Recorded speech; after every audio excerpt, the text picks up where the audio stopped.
everybody, I'm Didi West, and welcome back to Broken Limelight.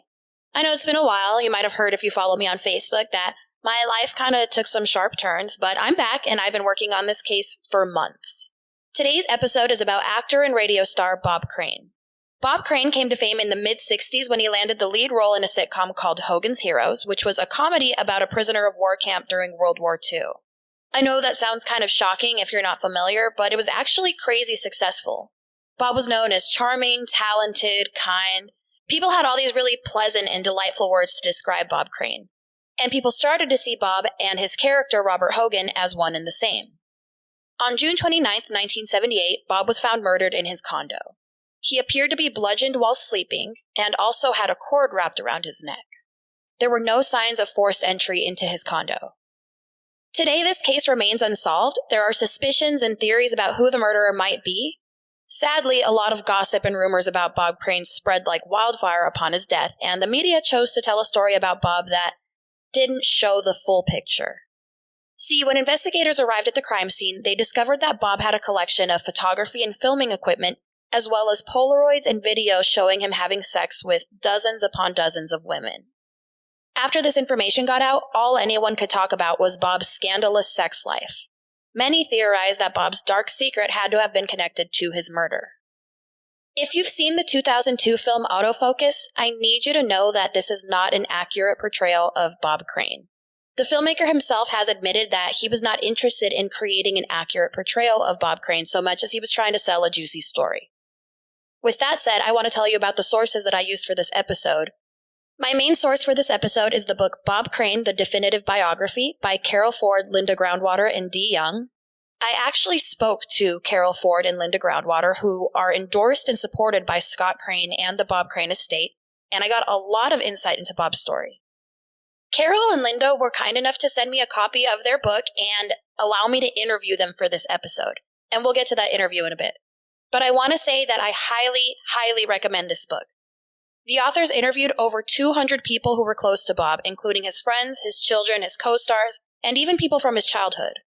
Bob's youngest son, Robert Scott, who they call Scotty, has said that this book is the only true and accurate portrayal of his father's life. In fact, you can see his comment on the Broken Limelight Facebook page from Robert Scott Crane, where I posted about this interview that I did with the biographers, and Scott commented, "The estate of Bob Crane and I both worked closely with Carol and Linda and immeasurably appreciate all of the hard work and dedication they put into this book.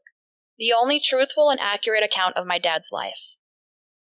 So today we're talking about Bob Crane. It's actually Bob Crane's birthday today, July 13th. It's also Harrison Ford's birthday and Cheech Marin's birthday.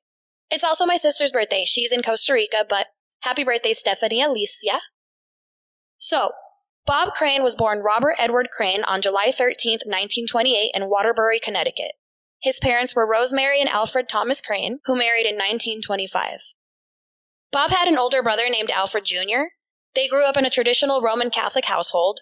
Rosemary, the mother, was known to be kind, while the father, Alfred, was known to be a little more strict, but loving and proud of his sons. Bob spent his childhood and teenage years in Stamford, although the family moved around a lot from 1930 to 1942. He started drumming at age 11 after his father bought him his first snare drum for Christmas. Al picked out a $23 snare drum and asked the owner, Vito, to hold on to it until Christmas. His name is Vito Scigliampaglia. I am not even a little Italian, but it's in the book.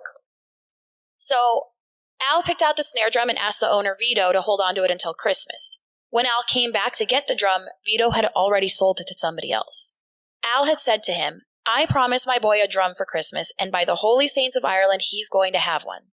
And then he grabbed another drum that was worth $75 and just walked out with it. Vito felt bad about his mistake, and he just looked the other way.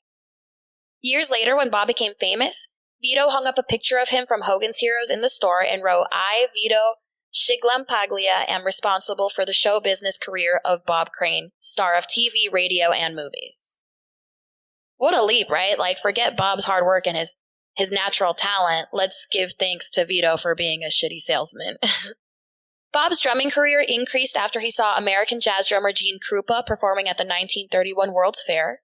From then on, he was never seen without his drumsticks.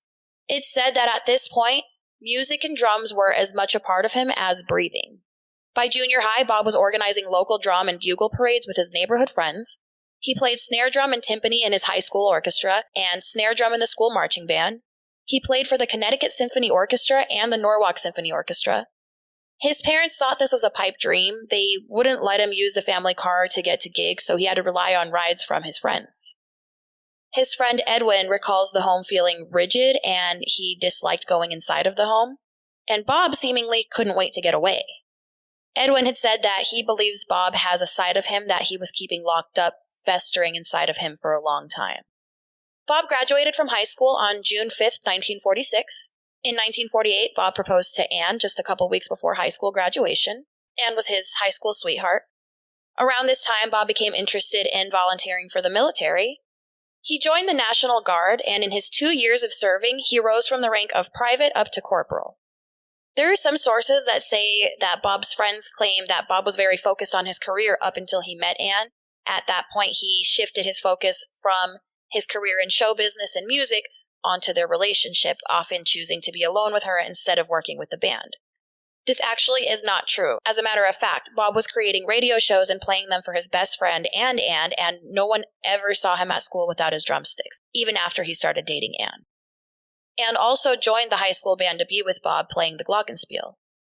In May of 1949, Bob and Anne got married in a Roman Catholic church in Stamford. They befriended another couple who had just gotten married in the same church just an hour earlier.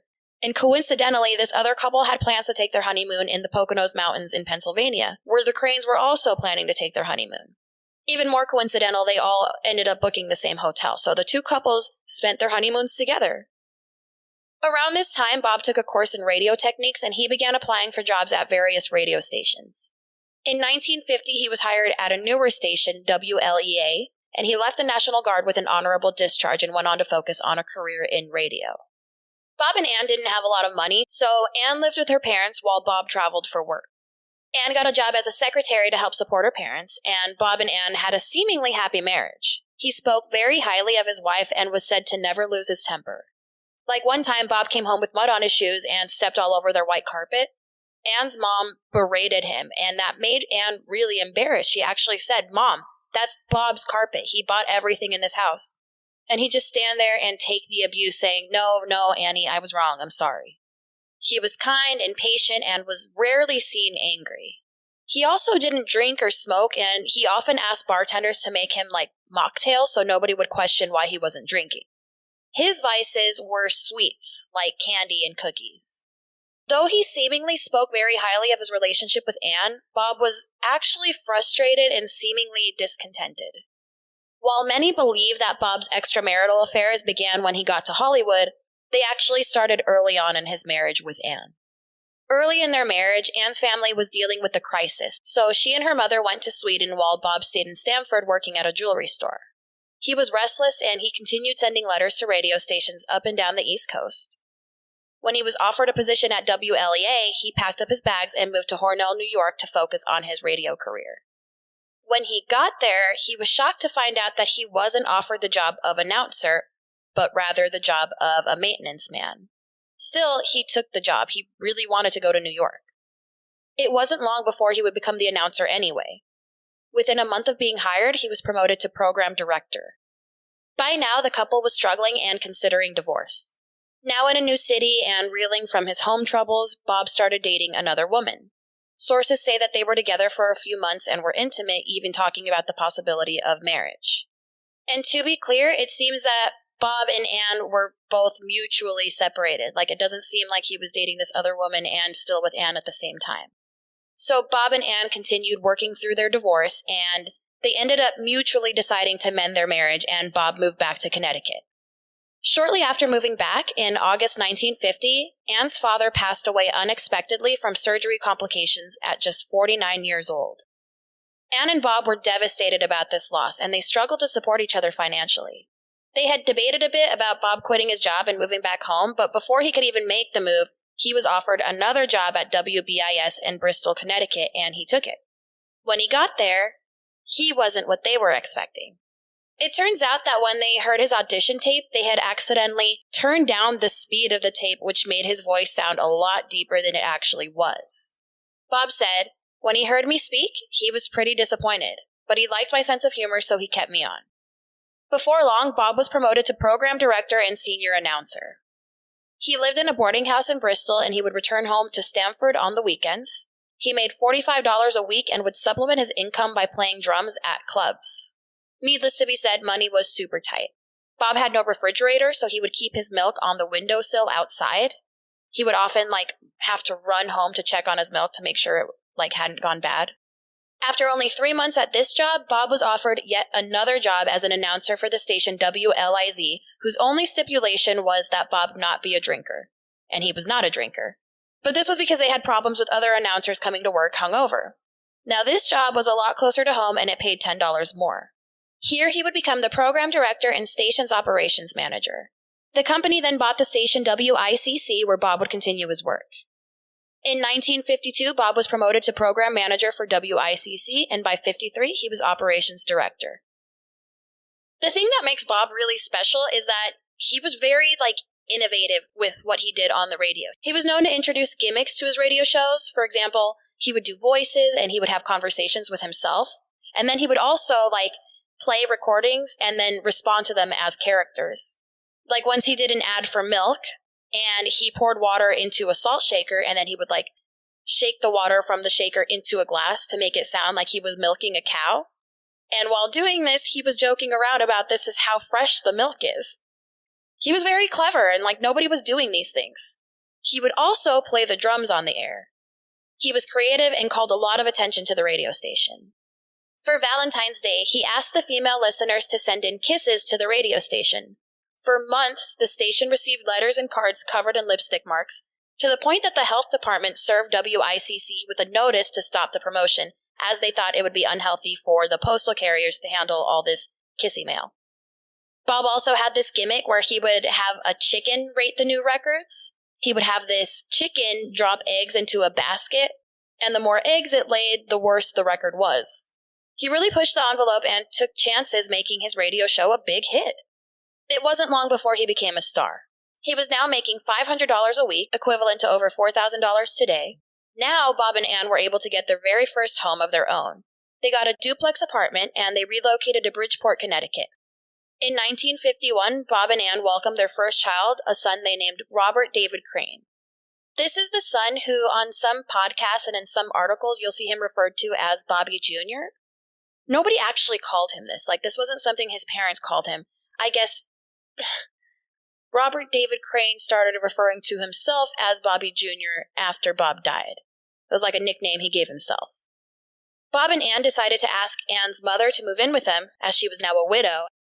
She moved in, and she would cook and clean and lovingly dote on her grandson. While at WICC, Bob continued sending out letters and tapes to try to break into an even bigger market. He was offered an opportunity for his own radio show in Los Angeles, California. It was a bit of a challenge to get him to go to LA because he really wanted to go to New York. This would also be a huge change for Bob and Ann. Also, at this point, their son is 5 years old, so it's a big change to move all the way from Connecticut to California. Regardless, the family ended up moving to the West Coast, and on September 3rd, 1956, the Bob Crane Show made its debut. Bob came to be known as the King of LA Airwaves. His show became so popular that KNX asked him to add live celebrity interviews. He interviewed thousands of celebrities on the air, like Jane Mansfield, Marilyn Monroe, Natalie Wood, Dick Van Dyke. And celebrities enjoyed being interviewed and even roasted by Bob. In June of 1959, Bob and Ann welcomed their second child, a daughter named Deborah Ann. A year later, they had another daughter named Karen Leslie. Bob and Ann doted on their children. Neighbors recalled Bob taking his kids trick-or-treating or to Little League practice. It was said that Ann often took charge while Bob was working, but Bob was indeed a family man, and neighbors were proud of Bob and his family. When they found out that they were pregnant with their second child, they celebrated by going to the movies. They saw the film Tunnel of Love, and Ann remarked that the character, Dick Pepper, reminded her of Bob. In retrospect, this is funny, because the Dick Pepper character is a fun-loving guy who engages in extramarital affairs and even justifies being a womanizer and believes that straying away from your marriage should be acceptable. After the movie, Ann said to Bob, I just spent 90 minutes watching you. At that moment, a light bulb went off in Bob's head. This is the moment when he first got the idea to try his hand at acting. Bob had never acted before or even studied acting, but he was determined and he was a quick learner. He decided to read and study and learn everything he could so that he could know everything about the entertainment industry and be one step ahead of everyone else. Bob finally got the guts to go into a theater where a stage production of Tunnel of Love was playing and inquired about auditioning for a role. There, he met a director and acting instructor named Don Freed, who turned out to be a huge fan of Bob's radio work. Bob got the part, and he advertised the play heavily on the radio. Critics were super positive, which motivated Bob, but KNX was not excited to lose him to Hollywood. His contract actually included a clause preventing him from acting professionally for 5 years. Bob's schedule was hectic. He worked hard in this play, on his radio show, and at home raising his small kids. He was offered gigs doing voiceover work, and he got bit parts on shows like The Twilight Zone. In 1961, Bob renegotiated his contract, allowing him to pursue an acting career. In 1962, Bob made a guest performance on The Dick Van Dyke Show. Less than 2 weeks later, he was invited to be a guest star on The Donna Reed Show. Donna Reed personally called him and asked him to be in her show. He originally played a character named Dave Blevins, but he was so well liked by the cast and the audience that he was asked to return as a recurring character, who would be Donna's neighbor, Dr. Dave Kelsey. Bob signed a 2-year contract, but by the end of the second season, he grew bored and asked to leave the show. He continued pursuing work in community theater productions and small film roles. But once Bob left the Donna Reed Show, his income was sliced in half. He was eager to take on another acting role, but he didn't want to be typecast as just the guy across from the main girl. Bob was picky about his roles, which was frustrating for producers. Then, he was told about a role of an all-American type for a show called Hogan's Heroes. Hogan's Heroes was about Colonel Hogan, a U.S. Army Air Force colonel who was imprisoned in a Nazi POW camp. Instantly, Bob was turned off of the idea, thinking there's no way anybody's thinking this is going to be funny. And there's actually one part of the film, Autofocus, that really made me cackle.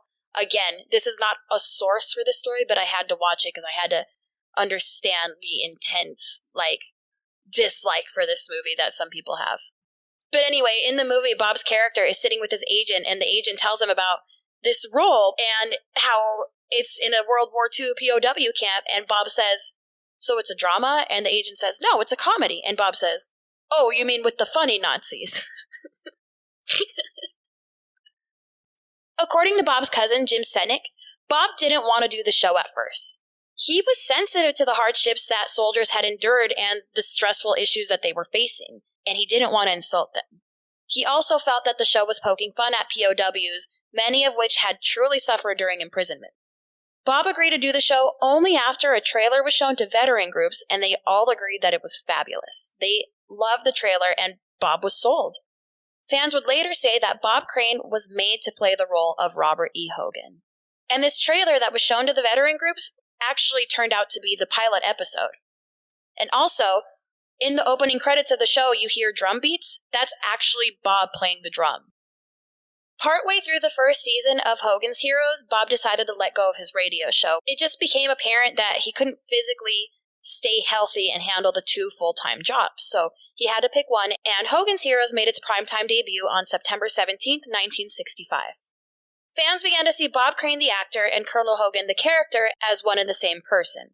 To Bob, this made him realize that maybe he was being stereotyped. Hogan's Heroes ran for 6 years, from 1965 to 1971.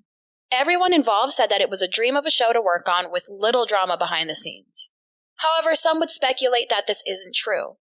Bob Crane and actor Richard Dawson seemingly had some kind of falling out. People believe this because Richard Dawson was Bob's best man in his second wedding, but for some reason he didn't attend Bob's funeral. It turns out that might not really be an indicator. Dawson was just one among many other people in the cast who didn't go to his funeral, so it might not even be relevant. Bob did acknowledge that there was some professional tension between him and Richard Dawson, but him not showing up at the funeral isn't an indicator of that. If the name Richard Dawson is familiar to you, it's because he was the host of Family Feud. He was the one who would kiss all the female contestants. Do you know what I'm talking about? I'm sure there's someone out there who doesn't have a clue what I'm talking about. But if you watch old episodes of Family Feud with Richard Dawson, in fact, look it up on YouTube, or you know what? I'm going to upload it to brokenlimelight.com. So he was the host, and when he would greet the female contestants, he would kiss them, all the women, on the lips.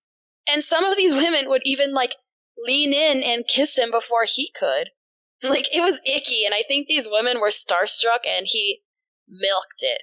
But anyway, Richard Dawson also tested for the role of Colonel Hogan, but he didn't get it. Many people involved in the show just indicated it wasn't really intended for Dawson at all. Again, they were looking for an all-American type, and Bob he fit the bill. I had mentioned earlier that Bob's extramarital affairs actually started early on with his first marriage, but it's a popular misconception that this didn't start until he got to Hollywood and joined the cast of Hogan's Heroes. Most notably, he had 2 girlfriends who were in the cast of Hogan's Heroes, and those are the 2 that most people like to talk about. During the first season of Hogan's Heroes, Bob started dating Cynthia Lynn. This was not his first affair, nor was it exclusive, but it was one of his most serious. Bob started seeing Cynthia while he was still married to Anne, and Cynthia was also married, although her marriage was also deteriorating. According to Cynthia, her husband Lee was a macho Italian man with jealousy and a gambling addiction.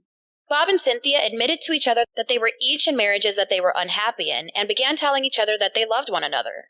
Soon, Cynthia felt she couldn't keep her feelings a secret, and she confided in her friend, who ended up running to tell Cynthia's husband Lee.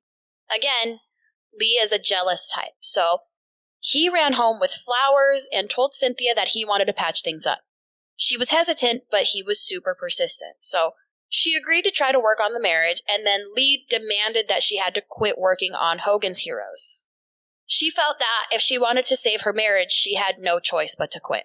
But Lee would not allow her to talk to Bob anymore, even to explain herself. So that was pretty much the end of that, and Lee went directly to the producers of Hogan's Heroes and explained that Cynthia's not coming back to work. The producer tried calling Cynthia and convincing her to stay and reminding her, you have a contract, but she did what her husband asked. The producer was understanding and kind and told Cynthia he's not going to sue her for breaching her contract. Cynthia never spoke to Bob again, and 3 months later, her marriage to Lee ended for good. She was sick of his gambling and his spending all of her money, so she filed for divorce. She regretted her decisions both to leave Bob and her career in Hogan's Heroes, so after leaving Lee, she tried to get her job back on Hogan's Heroes. Sadly, her role was given to someone else. They literally had just signed the new contract 1 day earlier. So Cynthia's role, which was a character named Fraulein Helga, became Fraulein Hilda, and now the role belonged to Patricia Olson, also known as Sigrid Valdez. Since the producers were fond of Cynthia, they did allow her to come back playing bit parts throughout the show's run, but it was super hard to join the cast because Bob now started dating Patty, and they were deep in the affair. Cynthia noted that when she came back, Bob was different. She said, "I can't explain how, but he was different. He didn't seem happy. He didn't have that sparkle that he always had." Patty Olson went by the stage name Sigrid Valdez. She joined the show in the beginning of season 2, and Bob was very supportive of her. He urged producers to give her more screen time, and it didn't take long before they began a romantic relationship. So they started filming season 2 of Hogan's Heroes, and Bob started dating Patty, and he took her under her wing. And in 1969, Bob got her a role in Cactus Flower, where they worked together until returning to Hollywood to film Hogan's Heroes' 5th season. By now, Anne and Bob's marriage was beyond repair. They would start taking vacations separately, and their friends started to become suspicious. Bob's affair with Patty would be the breaking point for Anne, who requested a separation. After about a month, rumors began to circulate about Bob and Patty's affair. In a rare interview, Anne said, "Are you shocked that Bob and I are separated? Well, you're not as shocked as I am, as the children are." In May 1969, just short of their 20-year anniversary, Bob was actually the one to pack up his things and move out of his family's home. Then Anne filed for divorce. Anne's petition says, "Defendant Robert Edward Crane has treated the plaintiff with extreme cruelty and has wrongfully and without reasonable excuse caused provocation or justification inflicted upon plaintiff, grievous mental suffering which has impaired her health and destroyed her happiness." Anne also filed a restraining order stating unplanned and unwanted visits caused severe emotional upset and trauma to her and the children. The split was shocking to everyone, as Bob often claimed that he not only loved his wife and children, he cherished them. He told people time and time again that he didn't understand people who, quote-unquote, went Hollywood. and why they couldn't just be normal like he and Anne, whose idea of a good time was going home to watch a movie together. Their daughter Karen recalls Bob telling Anne repeatedly, "I love you, Annie. I never should have left you." There's no doubt, however, that Bob also loved Patty. She saved love letters from Bob that were passionate and filled with tenderness. Not very long after the divorce was finalized in 1970, Bob found out that Patty was pregnant and proposed to her. Interestingly, Bob had gotten a vasectomy and was shocked to find out that Patty was pregnant. He had gotten the procedure done in Japan, where apparently they didn't tie off the vas tubes, they just cauterized them, which leaves a risk that they can reconnect, which apparently is what happened to Bob Crane. He later took a paternity test and confirmed that he was indeed the father. The couple were married a week later. The divorce left Bob with very little money. However, since both he and Patty worked for a successful TV show, and the network was more than happy to capitalize on their union, the pair got married right on a soundstage next door to the set of Hogan's Heroes. Sadly, this meant that they had little control over their special day. Patty, who was naturally a brunette, was made to wear the blonde wig that she wears in Hogan's Heroes as her character, Fraulein Hilda. They also weren't able to choose who was on their guest list. And this also made me wonder if that's how Richard Dawson ended up being his best man to begin with. More importantly, people were left off of the guest list in order to make room for reporters. That sounds special. In 1971, Bob and Patty welcomed their only child, a son named Robert Scott Crane. He's also referred to as Scott. When Bob's friend asked him why he named both of his sons Robert, Bob just said, "I like that name." According to Bob's cousin Jim, Bob's divorce was really upsetting to his extended family. Not only were they devout Catholics, but they adored Anne and they accepted her as their own family. On the other hand, nobody in the family was really fond of Patty. The subject of Bob's divorce and subsequent marriage to Patty was like a taboo topic. Bob's father, Al, took to his grandkids, all of them, and they remember him as being kind and sweet. But Bob's mother, Rose, was cold and distant. Scott, Bob's youngest son, recalls that she was really mad at Bob for leaving Anne and marrying Patty. Life seemed to be settling down for Bob's first wife, Anne, who was now engaged to a realtor named Charles Sloan. Bob continued to support Anne financially until she remarried, and he supported the children into adulthood. In time, Anne, the kids, Charles, and Bob would all accept each other as a new combined family, and they would spend major holidays and family events together. Anne took care of their 3 kids, Robert, Deborah, and Karen, and Bob and Patty took care of their son Scott and Patty's daughter Melissa. Bob and Patty also adopted a 17-year-old Mexican immigrant. This was a girl who had been hired to assist Patty with cooking, chores, and childcare, and then they adopted her. It sounds, to me anyway, like they weren't adopting a child so much as a servant. But it turns out that this was a common practice in Hollywood during the 1970s. I'm just gonna put a pin in that. Talk about it some other time. Aside from being in front of the camera, Bob was also a huge fan of photography and filming technology, especially as new technology continuously came about in the 70s. Bob and Patty got a big house in Hollywood where he kept a massive collection of video and audio equipment in the first level of their home. In 1971, Bob bought one of the first video cameras ever made and started filming everything, from everyday life at home to family vacations to behind the scenes on the set of Hogan's Heroes. He said he felt lost without his camera and he took it everywhere. He even kept a second camera in his dressing room while filming. Bob would even show his son Scott how to create radio shows by letting him play with the microphone and set up turntables when he was as young as 4 or 5 years old. The 70s were a time of transition for Bob. His home life was beginning to look up. He had achieved stardom with Hogan's Heroes. But he was also starting to worry that Hogan's Heroes was the height of his career and there may be nowhere to go from there. He made cameos on TV shows here and there, but what he really wanted to do now was launch a film career.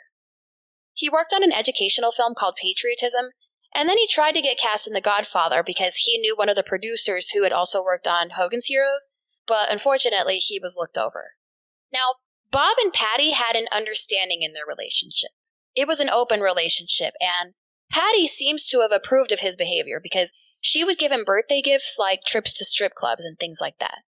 She publicly stated that she would pardon his behavior as long as he came home to her. Bob's interest in photography and filming crossed over into his love of women and sex. He had what we would now acknowledge as a sex addiction, but at the time, that wasn't a thing. He began to photograph and film himself having sexual relations with numerous women. Although Patty allowed him to do this, she ended up being unhappy in her marriage and serving Bob divorce papers in December 1977. Bob said in an interview, "All she had to say was irreconcilable differences, but she did a character assassination on me, and I don't know why. She called me cold, heartless, and said I neglected the kids and a lot of other untrue things. Anyone who knows me and the kids knows better. I was shocked by those statements, but not by the divorce."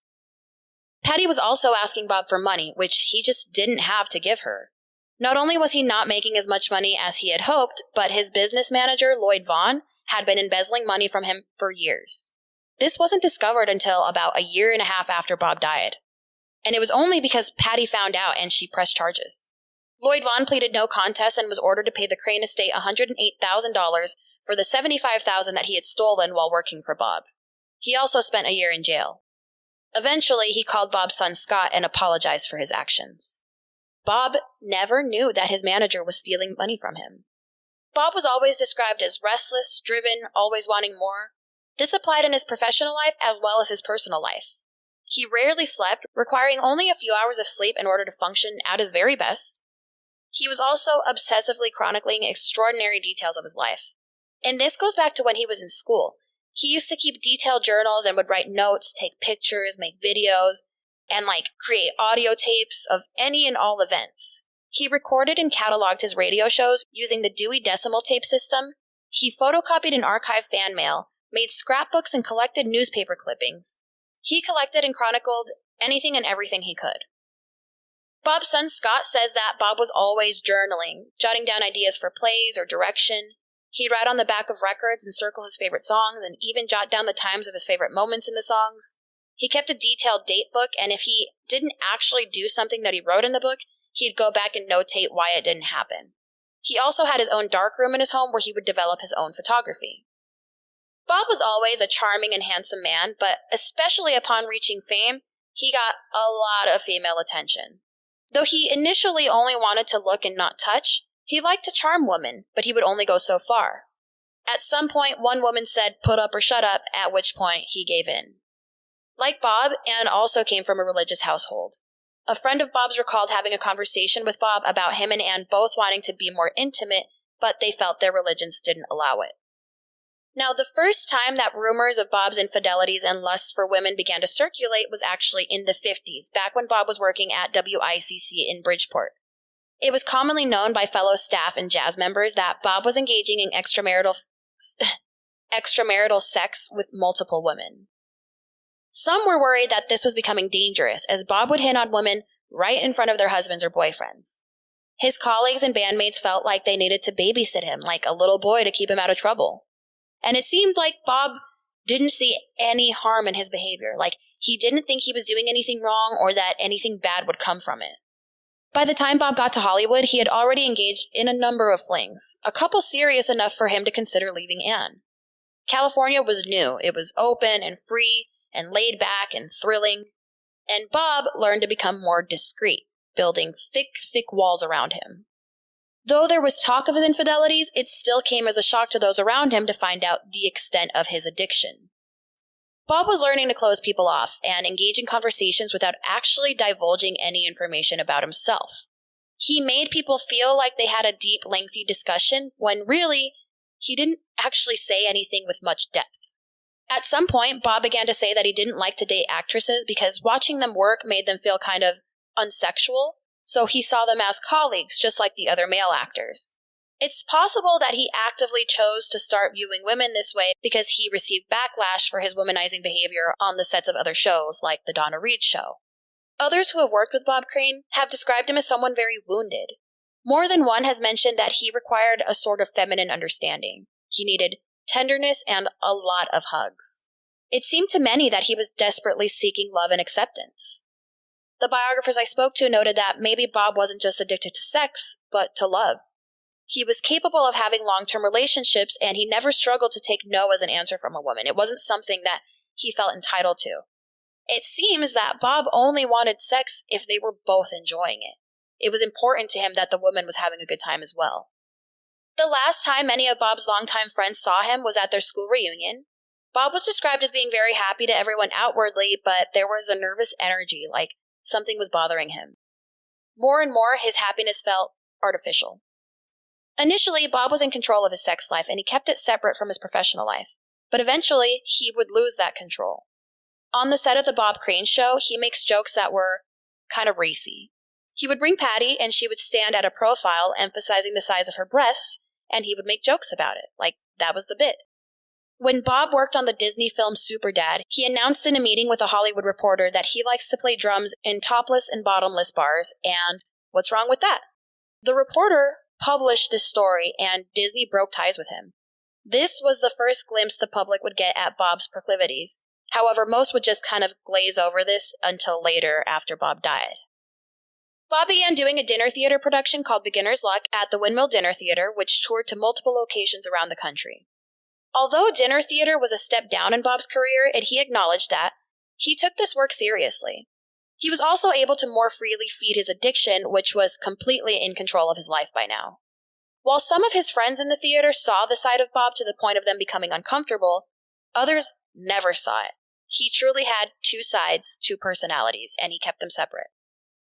Bob befriended an actress named Victoria Ann Barry at a topless bar and would invite her to play a role in Beginner's Luck. She got great reviews and Bob was proud of her. Early on in their tour, Bob asked Victoria if he could film her in a provocative setting. She says that she allowed him to film her once, but she became uncomfortable and let him know it. Bob instantly stopped. Like a light switch, he turned off any desire to film her and never asked her again. Victoria said that after that, Bob became very much like a father figure to her instead and took care of her. She called him a gift to the industry. Bob began working on a show called The Hawaii Experience. The show's director, John Orland, found Bob to be professional and kind, and all the wonderful traits that we keep hearing about Bob. But John recalls an experience while filming that was an indication that Bob was beginning to fail at keeping his addiction separate from his work. He was filming a promotional video on a sidewalk in Honolulu when a woman walked by. In the middle of his on-camera interview, Bob suddenly just turned around and ran after this girl. Like he literally just left in the middle of this interview and started chasing after a woman walking down the street. Just took off and they had to go and get him and bring him back to the set. And then he just laughed it off. In early 1978, Bob taped an episode on the Canadian cooking show called Celebrity Cooks. After Bob died and his secrets came out, the decision was made not to air that episode in the United States. A CBS spokesperson claimed that Bob had been acting sleazy in the episode, stumbling through it, making jokes about sex and talking about death. It turns out that none of this is true. In fact, the episode still aired in Canada, so you can probably find it and watch it for yourself. In the book Bob Crane, The Definitive Biography, they interviewed 3 people who were directly connected with the Celebrity Cook Show. These were Derek Smith, the owner and producer, Ann Keir, a talent agent, and Robert Packer, the stage manager. By all 3 accounts, Bob was one of the best guests to ever appear on their show, and they were appalled that one spokesperson's version of events had been accepted by the truth.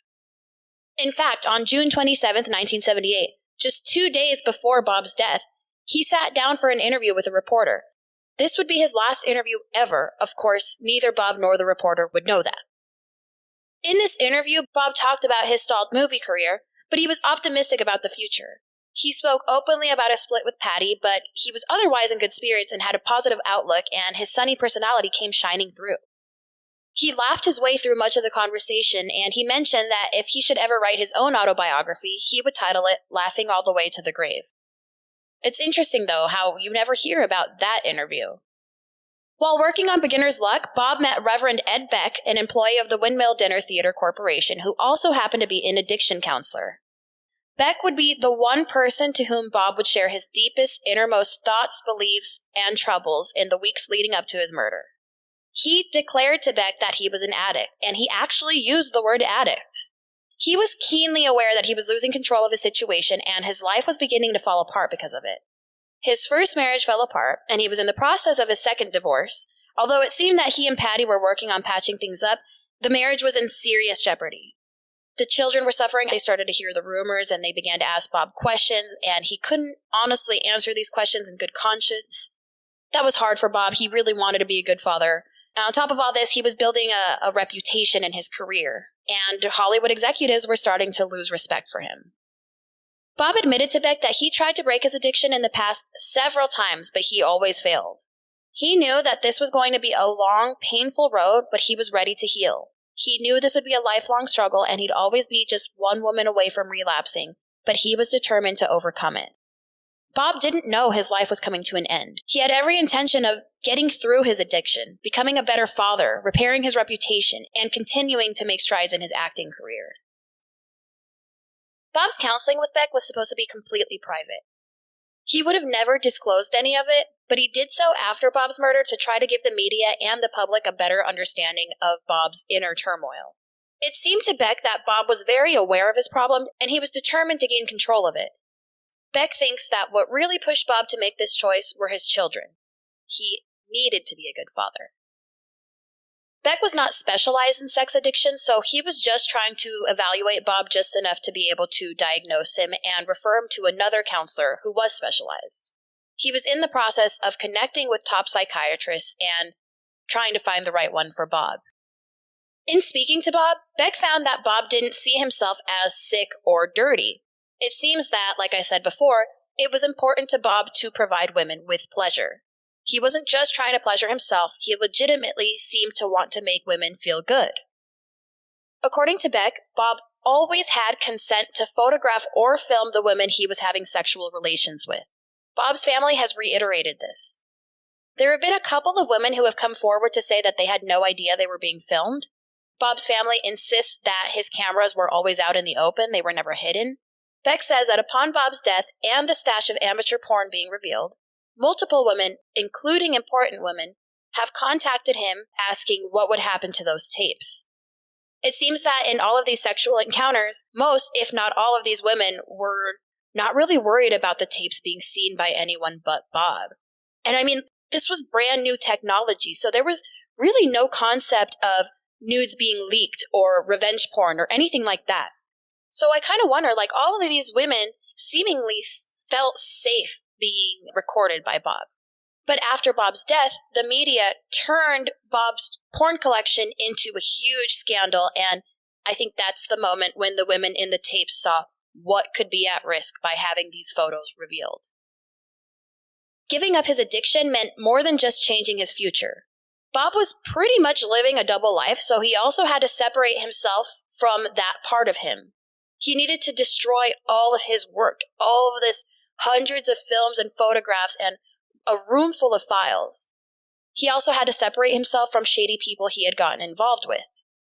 This includes his friend John Henry Carpenter, who would become the #1 suspect in Bob's murder. Beck says, Bob's problem was that he created an appetite from certain people in that dark world who saw him as the chef, so to speak. He theorizes that on the night Bob was murdered, he had tried to cut ties with John Carpenter. Now, John Carpenter was a video equipment salesman for Sony when he met Bob on the set of Hogan's Heroes. In fact, Richard Dawson was the one who introduced them. John Carpenter was savvy with cameras and audio and video equipment, so he would often be hired by famous clients to help with installations and repairs and stuff.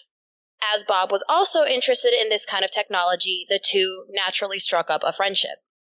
They would go out to bars together and pick up women, and women would throw themselves at Bob, and John Carpenter would, tag along, and he would, effectively get women to sleep with him pretty much just because he was with Bob. Bob would, at some point, start introducing John as his manager. Carpenter probably wouldn't have been getting laid night after night if he wasn't by Bob's side. When Bob was on tour for Beginner's Luck, John would travel to meet up with him so that they could score women together, as well as photograph and videotape their encounters. The men would sometimes participate in group sex. Although investigators don't believe that Bob was homosexual, they did theorize that perhaps John was bisexual and had romantic feelings for Bob. Then when John became a suspect, they would theorize that John murdered Bob when he tried to sever their friendship because it was actually this man that he loved severing ties with him. John actually referred to Bob as the goose that laid him golden eggs, because Bob provided him with a luxurious lifestyle with unlimited sex. He was like, why would I kill him? Multiple people believe that Bob had decided to make a change in his life and was trying to sever his friendship with John. His oldest son, Robert, said that Bob called him just a couple days before his death and told him that he's 2 weeks shy of his 50th birthday and he was ready to make changes in his life. Bob's daily planner, his little journal where he meticulously documented all his plans, had no mention of John Carpenter after the date of June 29th.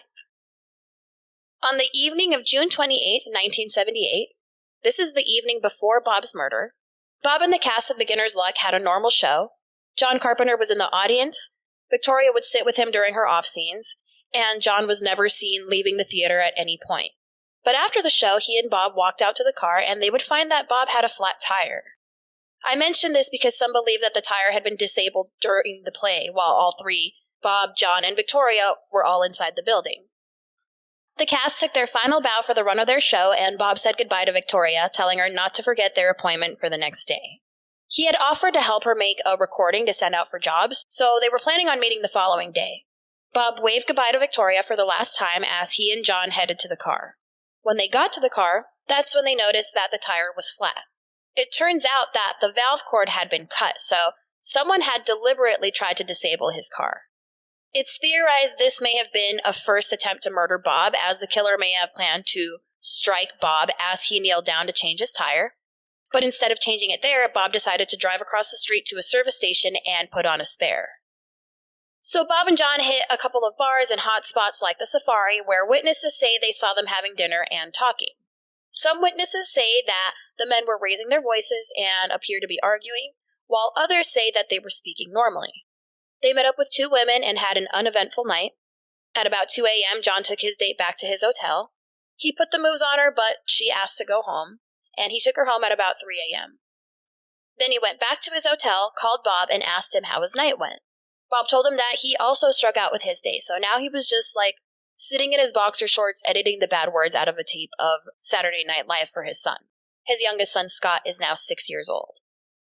According to John, he had initially asked Bob for a ride to the airport, but on the phone before hanging up, he told Bob that he didn't need a ride anymore and he's just going to take a taxi or a shuttle or something.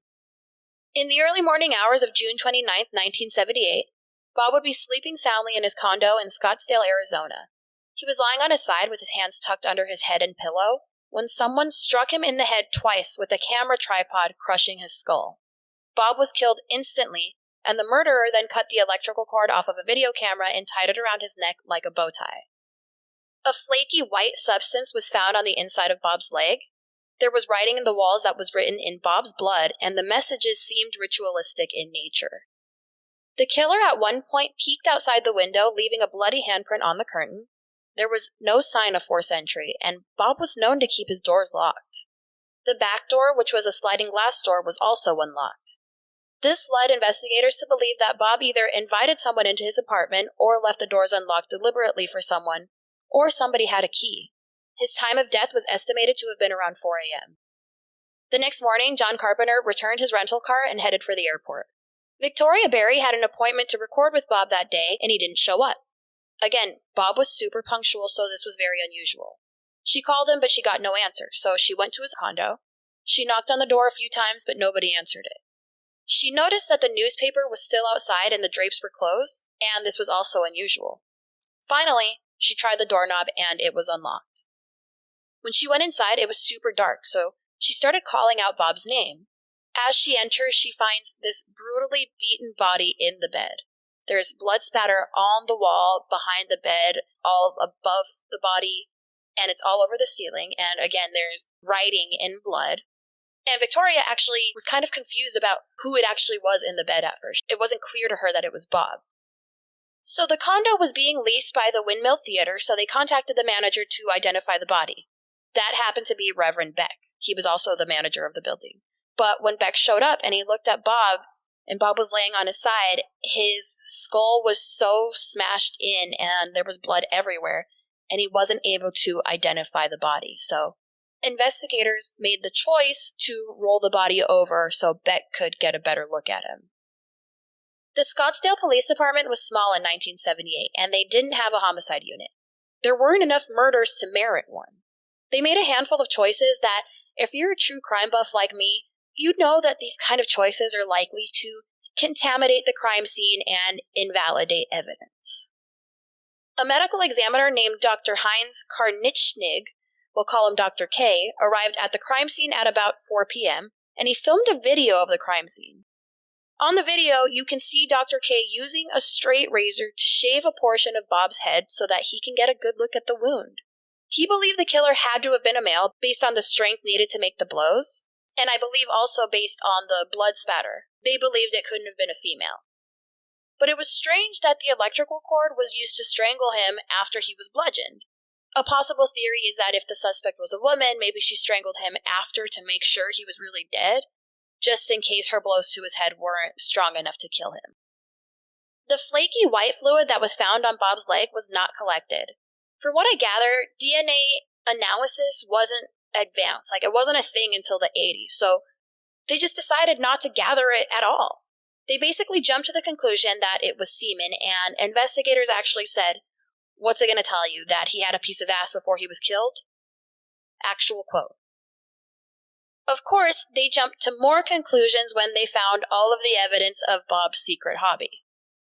While investigating, police found video equipment, cameras, a makeshift photo lab, and dozens of videos of Bob having sex with numerous women. In his home, they found hundreds of Polaroids of naked women and evidence of Bob having sex with multiple different women. The crime scene was not properly sealed and evidence was not properly handled. Evidence was collected in the same bag, possibly allowing for contamination. People were smoking cigarettes in the room with the body. Numerous people were allowed into Bob's apartment while his body was still there. This includes Bob's oldest son, Robert, who was 27 at the time, who removed items from the scene before they were checked for prints.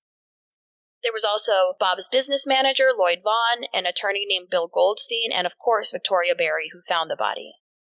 At one point, the phone rang and police allowed Victoria to answer it before checking it for fingerprints. The caller on the phone was John Carpenter. So investigators spoke to him and he told them that he was Bob until about 1 a.m. But then he would later change it to 2:45 a.m. So then John says he got on a plane at about 10 a.m. And according to investigators, during this whole phone call, John never asked what happened to Bob or why are the police over there? So the autopsy was performed on June 30th, 1978. What we know is the time of death is estimated to be around 4 a.m. The cause of death is listed as blunt force trauma. There was no sign of struggle, so Bob seemed to be in a deep sleep during the attack. Bob had numerous contusions, including on his left upper lip, left eyelid, left temple, and 2 parallel horizontal fractures to the skull behind the ear, measuring about 4 by 2.5 inches. Bob did not smoke, drink, or use recreational drugs. His vital organs, other than his brain damage, are listed as healthy and normal. There was minimal aspiration of blood in the lungs, meaning he died almost instantly. The white flaky material was found on the right lower abdomen, right anterior thigh, and in his pubic hair. Again, this material was never collected or tested. And lastly, the murder weapon was unknown until 1990, but it was determined to be a camera tripod. Also, nothing of financial value was taken from the crime scene, eliminating the suspicion of robbery as a motive, to the investigators anyway, but there was a small photo album missing that contained photos of Bob's female companions. When the pictures and videos and the amateur porn were found, investigators started to wonder if they were somehow related to Bob's death. Perhaps Bob was murdered by an angry boyfriend or husband of one of the women he slept with. There aren't many women whose names we can confirm, so that's really hard to look into, but they were looking at one person in particular, John Henry Carpenter. Police theorized that after John took his date home, he might have gone to Bob's apartment. Maybe they put on one of their films and Bob felt comfortable enough going to sleep. There were witnesses, like waitresses at the restaurants, who claimed that Bob and John were having tense conversations or raising their voices, or that John pouted when Bob didn't pay attention to him. But then it was found in transcripts that police kind of fed the word tense to the waitress in this interview. Other witnesses said that Bob was nice to John and they didn't notice any problems between them. Bob's son Robert told police, "There was an indication just in a passing conversation with my father that Carpenter coming into town was getting to be just a bit of a pain in the ass. My dad expressed that he just didn't need Carpenter kind of hanging around him anymore." So police theorized that John had feelings for Bob, romantic feelings, and he murdered him when Bob tried to end their friendship. When investigators saw the white substance on Bob's leg, they believed that it meant Bob was having sex with someone right up until the moment that he died. Some would also speculate that someone, like maybe John, killed Bob, and ejaculated over him. Again, nobody ever tested this material, so we don't even know if it's from a female or a male, or if it's even bodily discharge. Bob had jotted down an entry in his daily planner that said, "John leaves at 10 a.m., and it was crossed out. So it seems that the plan was for Bob to give John a ride to the airport. He also left a couple things on the bed, that looked like he was going to give them to John. He left out a pair of swim shorts that belonged to John. John says, No. I called Bob and told him I didn't need a ride anymore. I took a cab to the airport."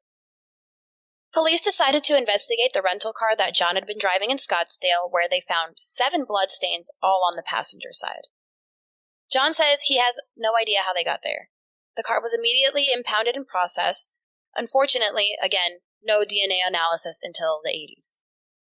They were able to find that it was indeed human blood, and it was type B positive, which is found in about 9% of people in the United States. Coincidentally, Bob Crane's blood type is also B positive.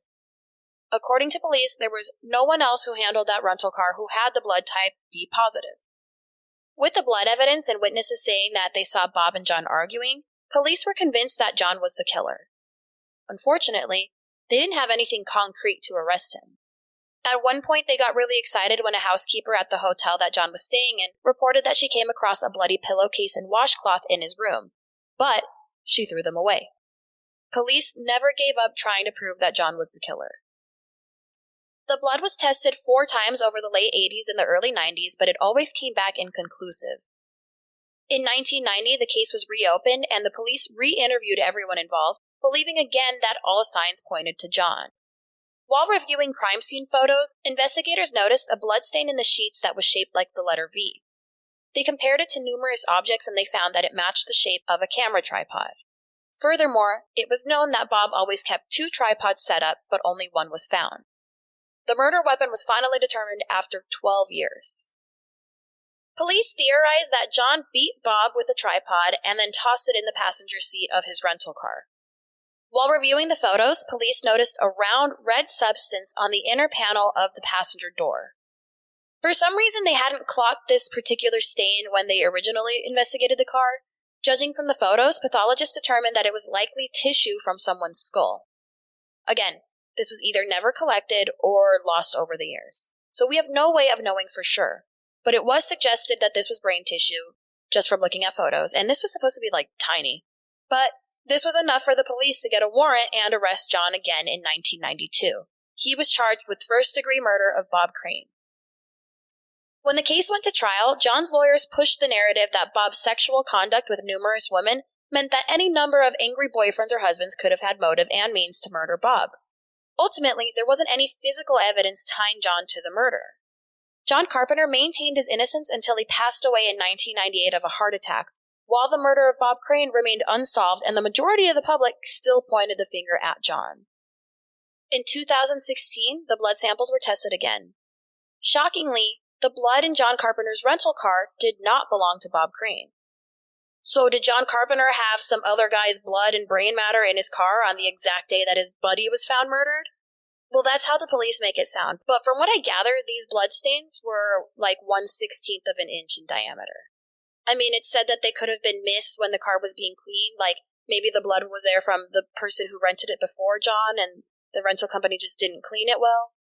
But then if John Carpenter didn't kill Bob Crane, well, who did? Bob's oldest son, Robert, said, "For me, it was always one of 2 people, either John or my stepmother." That would be Bob's second wife, Patty Olson. So what do we know about Patty Olson? Before Bob, she was married to an entrepreneur whose name was George Gilbert Atea. Patty filed for legal separation, but they never fully divorced, and they lived together with their daughter Melissa until George died of unknown causes in 1967 at 46 years old. And she was 32 years old. So just 3 years later, in 1970, Patty married Bob Crane and gave birth to their son, Robert Scott. Now, by 1978, Patty had filed for divorce, but it wasn't yet finalized, and according to sources close to the family, they were working on saving their marriage. Some witnesses have said that they heard Bob having a heated phone conversation with Patty just a couple days before his death. Now, why would Patty kill Bob, especially if they were in the process of divorcing? Well, according to Robert, if there's no divorce, she keeps what she gets. If there's no husband, she gets the whole thing. Though Bob didn't have a lot of money at the time of his death, his estate would end up inheriting millions of dollars after NBC struck up a new syndication deal for Hogan's Heroes. Since Patty was still technically his wife, she would become the sole heir. Did she know about the syndication in advance, or was that just luck? Patty would die in 2007 of lung cancer at the age of 72. Just before her death, she had Bob's remains exhumed from his plot in LA and moved to a new plot in Westwood Cemetery so that when she died, they could be buried together. Then she and their son Scott set up a memorial website for Bob. Initially, they also used the website to sell some of Bob's amateur porn. Scott took down the website after a few years, and he explained to the biographers Carol and Linda that by selling the films on his site, he was doing the wrong thing, but for the right reasons. He wanted people to see that the women were enjoying themselves. They weren't being forced. He was trying to clear his father's name. They hadn't been drugged. They were very aware that they were being filmed or photographed, and in many instances, they were performing for the camera. Scott has now destroyed all of Bob's amateur pornography. Bob's official biographers have been pushing for Bob's inclusion into the Radio Hall of Fame, which they began in 2012, and Scott fully supports and endorses. I had also read that Patty updated Bob's will just 3 months before his death so that everything would go to their son Scott, cutting off all of his other children. But a person can't just update another person's will like that. And also, Bob had been paying Anne alimony up until she remarried, and he paid her child support for the rest of his life. By all accounts, Bob was not a deadbeat dad.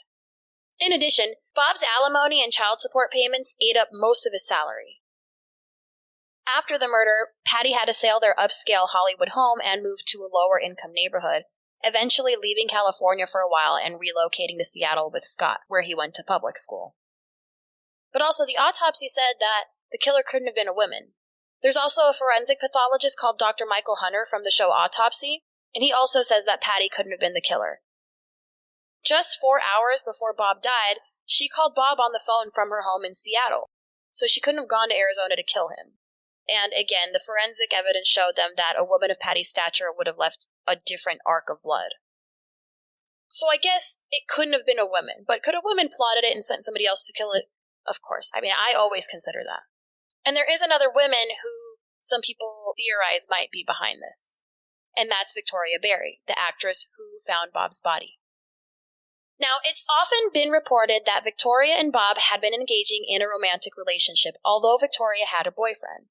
And like I said, as Carpenter's lawyers were trying to shift the blame off of their client, they pointed the finger at some of Bob's romantic partners, or alleged romantic partners like Victoria Barry. Victoria was questioned at the crime scene, and she told investigators that she and Bob had like a father-daughter relationship. According to the podcast in the show Autopsy, Bob had offered Victoria the leading role in a film that he was preparing to do in the following month. Bob had apparently offered Victoria a role in a TV series that he was preparing to do in the following month. But unfortunately, Bob met another actress named Gail Sonny Rogers, and he started a relationship with her, and then gave her the role that he had previously offered to Victoria. So this raises a theory that Bob might have given her the bad news shortly before his death. Some witnesses have reported seeing Victoria having a heated phone conversation with Bob just a couple hours before he died. Another thing that people have questioned about Victoria was, remember how I mentioned that there was a photo album that was missing, that it was full of pictures of Bob's sexual conquests? He had apparently shown that photo album to John Carpenter the night of his murder. But now when Victoria was being questioned at the crime scene, she was carrying a large handbag, and none of the officers ever checked her handbag, so there have been some questions about maybe she took the photo album for some reason. To further complicate matters, Carpenter's legal team suggested that Victoria's boyfriend and manager, Alan Wells, had motive to murder Bob Crane. 2 witnesses claimed to have seen a white Cadillac with California plates around Bob's apartment at the time of his death, which happened to fit the description of Alan Wells' car. But Alan Wells was never questioned. Now, there was an eyewitness who claimed to have seen a man leaving Bob Crane's condo on the morning of his murder, and he says that the man he saw was not Alan Wells. Interestingly, he said it wasn't John Carpenter either. Years later, the biographers interviewed Victoria, and they took her back to the crime scene. They got as far as the doorknob, and she went to turn it, but she wasn't able to go in. And she had been so traumatized that they didn't want to take her any further. They didn't want to add to it by bringing her back into the crime scene. So, is there anyone else who wanted Bob dead? Well, investigators said that they didn't interview a single woman who disliked Bob or was mad at him about the photos or the videos. But again, we don't know any of the women who were in the films. There was one other guy I read about who supposedly had a violent argument with Bob and swore to get vengeance. This was like an actor in Texas. But as far as I can tell, this lead was never looked into. In 2002, a film based on Bob Crane was released called Autofocus. This movie was inspired by a book called The Murder of Bob Crane. The biographers I spoke to are adamant that this movie and the book that inspired it are not at all an accurate representation of Bob's life, and it seems that many of Bob's loved ones agree. You can even go to their website and look at their blog, and there are several articles where the makers of the film confirm that this film is not the biography of Bob Crane and was in large part fictionalized. I'll post a link to that blog on brokenlimelight.com. Bob's daughter Karen said, "I haven't seen it. I won't see it. I don't need to see it. My dad was an absolute typical family man at home. I just have wonderful memories of my dad, and they never would have made a movie about my dad as a nice family man." However, Robert, the oldest son, says that Autofocus captures the true essence of his father. Robert served as a consultant and played a small role in the film. He is also quoted as saying that it's just a movie, it's not the biography of Bob Crane. Bob's younger son, Scott, said this about his older brother, Robert. Bobby accepted $20,000 to sell out his father's life. To say this totally untrue, unflattering portrait of his father is okay for $20,000. They offered me that deal, and I said no. I said, I only want the truth out there. The film's director, Paul Schrader, says this movie is not supposed to be a literal retelling of Bob Crane's life. He says, certainly, when you create a fiction, you have to manipulate reality. And yet I can't even tell you how many people recommended that movie to me when I told them that I was doing an episode about Bob Crane. And honestly, I think there could easily be a movie about Bob Crane and true stories of his life. I don't think it was necessary to exaggerate and bend the truth so much in order to tell a compelling story. I get that people have freedom of speech and can tell whatever story they want, but it doesn't seem fair that someone could fabricate a story and create a character and then name that character after a real person, allowing the audience to believe that this character in Autofocus is Bob Crane. That sounds like defamation to me. I cannot say enough how grateful I am that the biographers Carol Ford and Linda Groundwater stayed in contact with me and helped me make sure that I got the true and accurate information from first-hand accounts. After Bob's death, a lot of members of Bob's family and his friends vowed not to discuss him with the media unless they could speak highly of him, the way that they remembered him. But unfortunately, nobody wanted to print what they wanted to say, and so they went silent. A legacy was forced on Bob Crane that he neither wanted nor deserved, and if not for the three biographers who got together to create this book, those voices may never have been heard. And who knows the truth? If Bob weren't murdered at 49 years old, maybe he would have beat his addiction. Maybe he could have told his story and he could have helped others. Maybe he could have taught us his tricks for the radio and about the incredible people that he got to interview. Maybe he would have been able to write his autobiography and tell his own story. Now, there's one more thing that I wanted to share, and it's super random, but it's something kind of crazy that happened to me while I was investigating this case. And I'll tell you the truth, a part of me thinks that I shouldn't be telling this story, but you know what? People really shouldn't tell me fascinating things if they don't want me to talk about it on my podcast without telling me that I shouldn't share it. So, I live in Las Vegas, and here we have a museum that's called Zach Bagans' Haunted Museum. You may have heard of it. Zach Bagans is a paranormal investigator who leads the show Ghost Hunters. So the Haunted Museum is where he collects all of this, kind of spooky artifacts and memorabilia. He's got a chair from a real exorcism and, part of, the boat from Natalie Wood's death. So recently, I saw that the Haunted Museum was looking to hire someone who is an excellent storyteller and who has an interest in spooky things. So I applied for the job, and I won't share why I didn't take it, but of course, I took a copy of my book to my interview. If you don't know about my book, it's exactly the same as my podcast. It's called Broken Limelight, Shocking True Crime Stories About Celebrities. So I took my book with me to show them that I have a lot of related experience, and I am 100% a storyteller and interested in spooky things. So I was interviewed by the general manager, and as he's sifting through my book, he stops and he asks me, "Do you know about Bob Crane?" And I went, Yes, that's the case that I'm researching now. So this guy goes on to tell me that because of what they do at this museum, they often get offered all kinds of weird stuff. And when they get something cool, first they determine if it's legitimate. Then Zach Bagans decides if he wants to keep it in the museum or not. Apparently, someone came to them with the bag of evidence from Bob Crane's murder case. Zach Bagans decided not to keep it for one reason or another, but the general manager decided to keep it for himself, at least for the time being until he figured out what to do with it. So he became interested in, like I said, they verified that this was all legitimate, and this bag of evidence contains, the autopsy report and the bloody pillowcase, and, anyway, he pulls out his phone and starts showing me pictures of himself holding the evidence bags, and, you can see the bloody pillowcase and, the electrical cord and shit inside the bags. And then he compares them to pictures that he pulled from the internet that show the evidence bags during the trial, in the court. And you can see from the photos that the bags look identical, and they have, identical handwriting on them. So this guy starts telling me that he came across this evidence bag, and he kind of became interested in Bob Crane again. So he started listening to podcasts about it, and in one of these podcasts, one of Bob's sons, I'm not sure which one, spoke to the interviewer, and they talked about how this bag of evidence had either been lost or destroyed, and nobody knows what happened to it. Except this general manager at the Haunted Museum who happened to come across it, and me. And now all of you. One last thing, I just want to finish off with a quote about Bob. Bob had a way about him that could brighten the darkest day. He made others feel good about themselves with a generosity of spirit rare in anyone. And yet, whenever Bob Crane's name is brought up, no one mentions any of the beautiful things that people say about him. Instead, any positivity that he managed to create gets replaced with whispers about his sordid lifestyle. And whether or not you agree with the choices that he made, Bob Crane was brutally murdered and his killer got away with it, and no one deserves that.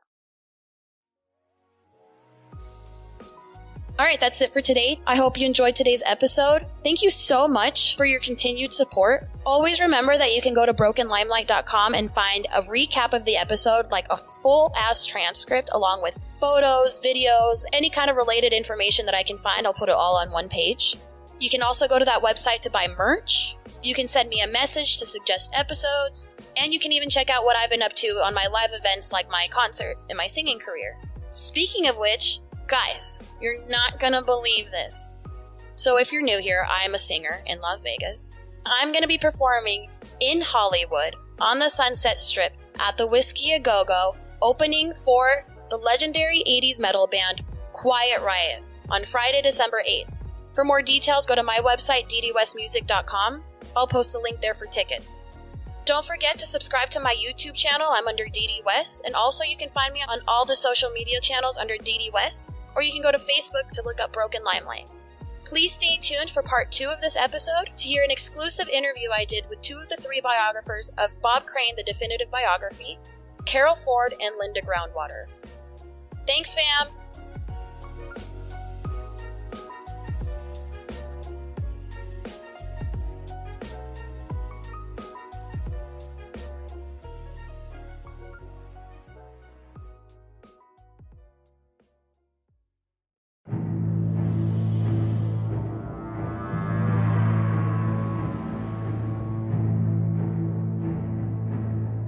Hey future unnaturalists, I'm Emily. And I'm Andy.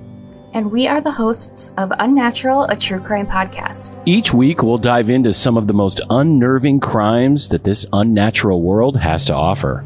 Listen for Unnatural on Apple Podcasts, Spotify, or wherever you get your podcasts. And remember, make good choices. And don't get got. Bye!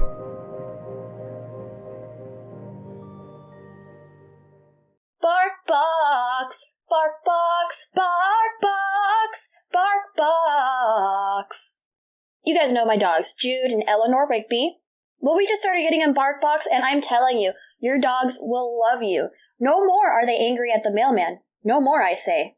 It's like a box of dog joy that's delivered every month, and each box tells a different story with different themed toys, treats, and photo-worthy props. Typically, what we get in each box is a couple of toys, a couple of treats, and a chew, but you can actually tailor-fit your box to fit your dog's needs. Guys, I'm telling you, your dogs will love you, even more than they already do. So try it out, and if you use my link, you'll get a free extra month of BarkBox, which is a $35 value. So just head to barkbox.com/brokenlimelight and get started on your first BarkBox today. BarkBox, BarkBox, BarkBox, BarkBox. Nailed it, Jude.